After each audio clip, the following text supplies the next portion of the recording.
আমাদের রাজ্যে বিজেপি আর তৃণমূল যে সাম্প্রদায়িক হানাহানি আনতে চায়, তৃণমূল বিজেপি চায়, দুজনেই চাই দাঙ্গা তৈরি হোক।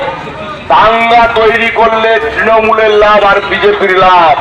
কারণ দাঙ্গা তৈরি হলে মুসলমান সমাজ ভাববে মমতা ব্যানার্জি শেল্টার দিবে, আর হিন্দুরা ভাববে যে বিজেপি তাদের শেল্টার দিবে।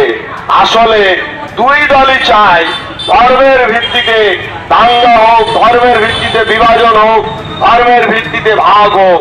ধর্মের ভিত্তিতে যদি ভাগ হয়, বিভাজন হয়, ধর্ম নিয়ে যদি রাজনীতি হয়, তাহলে পেট্রোলের দাম বেড়ে গেলে প্রতিবাদ হবে না, তাহলে ডিজেলের দাম বেড়ে গেলে প্রতিবাদ হবে না, তাহলে শ্রমিকের মজুরির দাম না পেলে প্রতিবাদ হবে না, তাহলে আলু চাষিরা আলুর দাম না পেয়ে আত্মহত্যা করলেও প্রচার মিডিয়ায় আসবে না, তাহলে কর্মসংস্থান বিকল্প কাজের ব্যবস্থার আলোচনা হবে না, তাহলে সারাক্ষণ ধর্ম রাজনীতি নিয়ে লোক মেতে থাকবে।